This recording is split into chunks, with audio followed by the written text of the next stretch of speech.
It began as a daring game between two married couples, a weekend built on trust, secrecy, and desire. But when fantasy blurred into obsession, one man's forbidden longing ignited a chain of betrayal, madness, and murder. What was meant to be a harmless experiment in pleasure became a nightmare that no one could escape. Ethan and Claire Matthews lived in a quiet suburb of Seattle, where life felt predictable and routine. Married for 7 years, they shared a comfortable home and a polite, almost mechanical affection. Across town, Ryan and Melissa Cooper seemed to live the opposite kind of marriage: vibrant, adventurous, and full of laughter. The couples might never have met if not for an online lifestyle forum where people discussed unconventional relationships and fantasies. What started as innocent curiosity soon turned into long nights of conversation. Both couples admitted that passion had faded from their marriages, and the idea of exploring something new felt thrilling, even liberating. After weeks of chatting privately, they agreed to meet in person at a small wine bar. The meeting was awkward at first, but quickly turned playful. They found comfort in the idea that everyone involved understood the rules: no attachment, no emotional entanglement, and complete secrecy. It was supposed to be one weekend, just an experiment to reignite what had been lost in their marriages. When they finally agreed to the swap, each couple convinced themselves it would strengthen trust rather than destroy it. The weekend took place in a rented cabin outside the city. Everything felt carefully arranged, like a stage for a performance they all believed they could control. Ethan felt nervous excitement as the night unfolded, while Claire tried to focus on the idea that it was just a shared experience, nothing more. For Ryan and Melissa, it was something they had tried before, a game with boundaries. Yet even in that first night, subtle glances and lingering touches hinted that someone was already blurring those lines. What began as a harmless fantasy had quietly set the stage for something none of them could take back. When the weekend ended, everyone returned to their normal lives, pretending nothing had changed. Ethan drove home with Claire in silence, the air between them thick with unspoken thoughts. They promised each other that what happened in the cabin would stay there, locked away forever. But Ethan couldn't stop replaying every moment with Melissa in his mind. Her scent lingered on his clothes. Her laughter echoed in his thoughts, and her touch seemed to burn into his memory. What was supposed to be a simple escape now felt like the beginning of something he couldn't control. At first, Ethan tried to fight the feelings.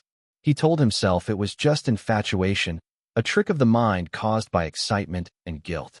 But late at night, when Claire slept beside him, he found himself scrolling through old text messages, looking for excuses to reach out to Melissa. Eventually, he did. A short message at first, innocent, casual, but once she replied, the floodgates opened. Their exchanges became daily, filled with secret jokes and emotional confessions that went far beyond what either had expected. Ryan noticed Melissa's distraction, but assumed it was guilt. He had moved on easily, confident that their arrangement had strengthened his marriage. Claire, however, began to sense that Ethan's mind was elsewhere. He seemed distant during dinner, cold in bed, and irritated by her smallest questions. When she caught him smiling at his phone, she wanted to believe it was work-related. Deep down, though, she felt the sting of suspicion. Ethan told himself he was just keeping a connection alive, but it was more than that. Every text drew him deeper into a fantasy he mistook for love. What had started as a harmless experiment was already turning into a dangerous secret. Ethan's fascination with Melissa grew stronger with each passing day. What began as a rush of excitement soon became a consuming need that he couldn't escape. He started to imagine a life where she was his, convincing himself that their connection during the weekend had been real and meaningful. When Melissa began to pull away, replying less often and sounding distant, Ethan felt rejected in a way that pierced deeper than he expected. He couldn't accept that she might simply want to move on. His thoughts turned obsessive, looping endlessly around her voice, her smile, and every moment they had shared. He began checking her social media profiles multiple times a day, analyzing every post, every like, every photo. When she uploaded a picture with Ryan, smiling in the sunlight, Ethan's chest tightened with anger.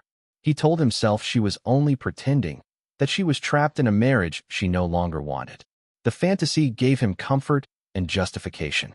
He started tracking her routines, when she left for work, where she shopped, and what cafes she visited. It was easy to convince himself he was just curious, but the truth was far darker. As the days turned into weeks, Ethan's world shrank until it revolved entirely around Melissa. He ignored friends, missed deadlines at work, and barely spoke to Claire. Every moment apart from Melissa felt unbearable, and every silence from her felt like a betrayal. When she finally stopped responding altogether, Ethan's mind twisted the rejection into conspiracy. He convinced himself that Ryan was controlling her, keeping her from reaching out. In his distorted imagination, Ethan became a rescuer, not an intruder. What he couldn't see was that love had long turned to obsession, and obsession was beginning to turn dangerous. Claire noticed the changes in Ethan long before she found proof. He had become restless, distracted, and short-tempered. He stayed up late, claiming to be working on projects, but his laptop screen dimmed when she walked by. His phone was always face down on the table, and he carried it everywhere, even to the shower.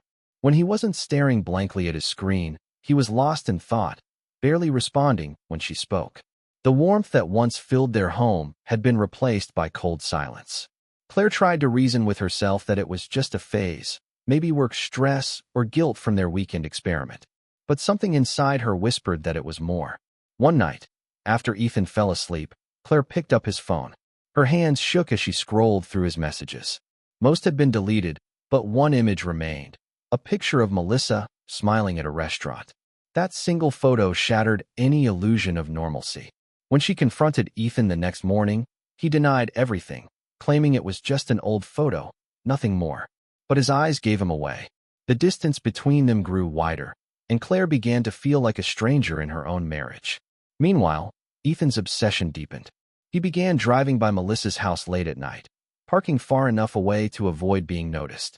Sometimes he watched the lights turn off, wondering if she was thinking of him. He told himself it wasn't stalking, it was love. But the longer he fed that thought, the darker it became. He started believing Melissa was sending him signs through her posts, subtle messages meant only for him. Every small coincidence felt like proof.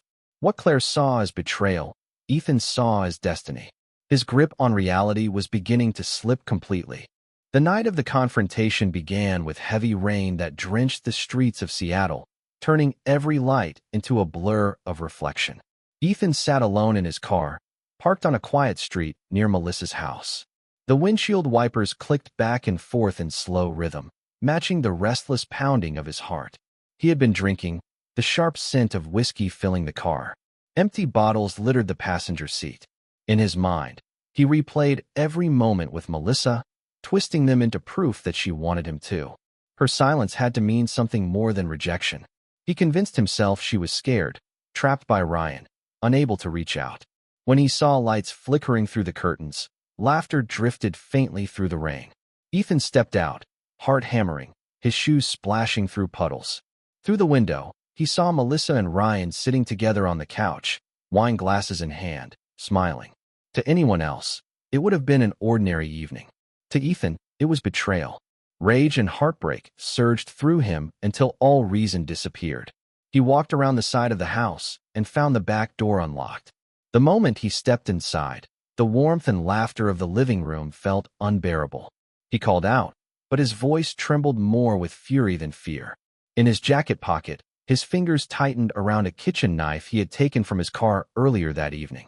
What happened next unfolded in seconds, a blur of shouting, crashing glass, and chaos.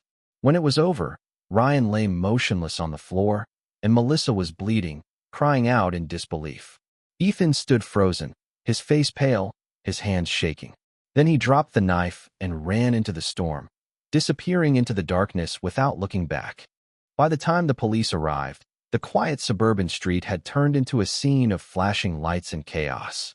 Neighbors stood outside in their robes, whispering in shock as officers cordoned off the Cooper home.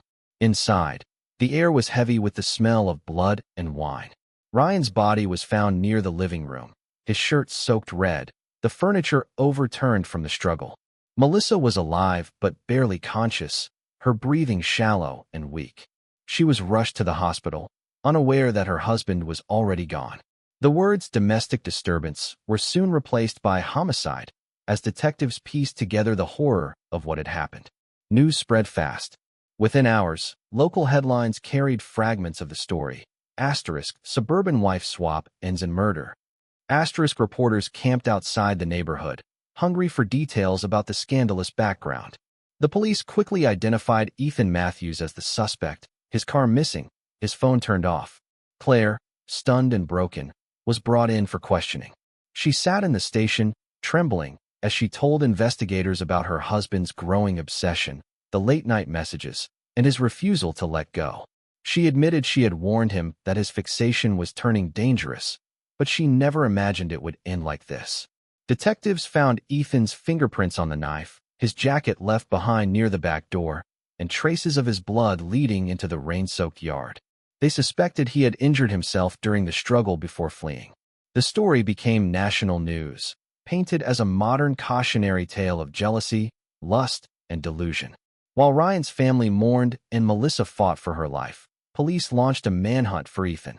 What had begun as a shared fantasy had now shattered 4 lives beyond repair, leaving only questions and grief behind. The manhunt for Ethan Matthews began before sunrise the next morning. Police issued an all-points bulletin, and his face appeared on every news channel.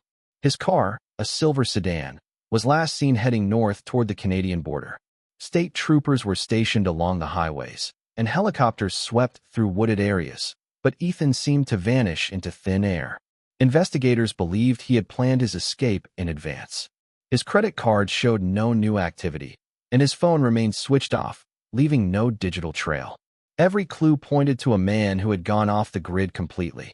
Over the next few days, tips poured in from across Washington. Some claimed to have seen him at a gas station. Others swore he was hiding in an abandoned cabin. None of the sightings led anywhere. The longer he remained missing, the more his legend grew.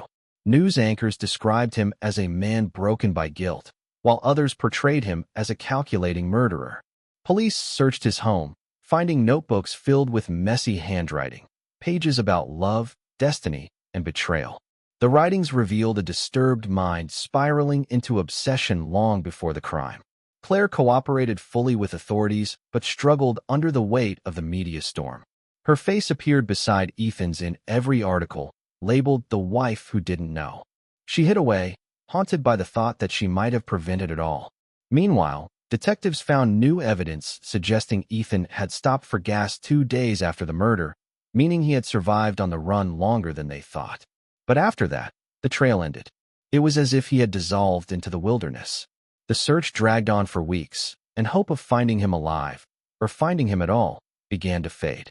2 weeks after Ethan vanished, a hiker walking along a forest trail near the Skagit River noticed something caught against the reeds along the bank.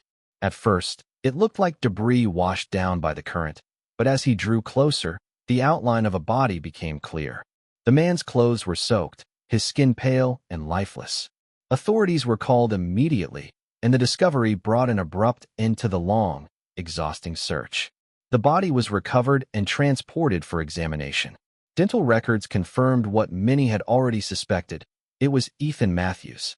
The coroner's report later revealed that he had drowned. There were no signs of struggle or foul play, only the deep marks of a man who had given up. His body had likely been in the water for several days.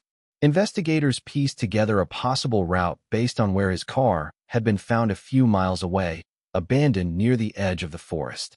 Inside the vehicle were his wallet, empty liquor bottles, and a crumpled photo of Melissa. It appeared he had spent his final moments wandering aimlessly, consumed by guilt and despair before walking into the river. When detectives searched his pockets, they found a folded note, its ink smeared from water damage. Only a few words were still legible. We were meant to be. It was both a confession and a haunting echo of the obsession that had driven him to ruin. The case was officially closed, but the story lingered in the minds of everyone who had followed it. Reporters described Ethan's death as a tragic end to a man destroyed by fantasy. For the families left behind, however, it was not closure. It was just another painful chapter in a nightmare that had no real ending. Melissa woke in the hospital days after the attack, her memory fragmented and her body covered in bruises. The world around her felt distant, blurred by painkillers and the steady beep of machines. When doctors told her that Ryan had not survived, she broke down completely. The image of that night returned in flashes, the sound of breaking glass, Ethan's voice shouting, the gleam of the knife, and then darkness. She couldn't understand how something that started as a harmless fantasy had spiraled into murder.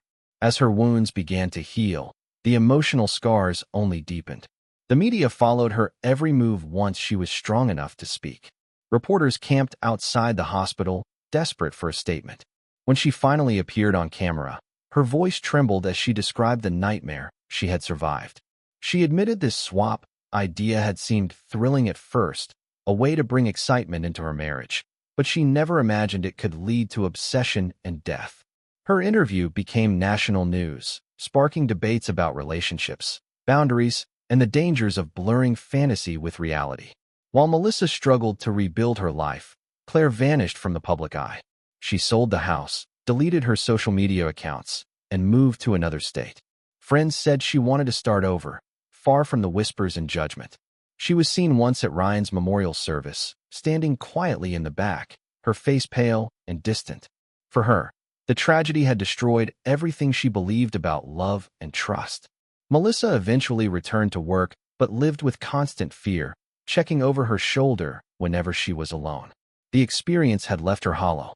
Though Ethan was gone, his presence lingered like a shadow that refused to fade, haunting every part of her life. The story of Ethan, Claire, Ryan, and Melissa became a haunting reminder of how easily curiosity can turn into chaos. News outlets labeled it the wife swap murder, a title that drew millions of views and endless online speculation. But behind the sensational headlines were real people whose lives had been torn apart by one reckless decision. What began as an attempt to reignite passion and explore desire had instead exposed the darkest corners of human emotion: jealousy, obsession, and delusion. It showed how fragile love can be when boundaries are crossed and trust is replaced by temptation. In the months that followed, documentaries, podcasts, and talk shows dissected every detail of the case. Experts debated whether Ethan's actions stemmed from mental illness or unchecked obsession. Some said he had always been unstable.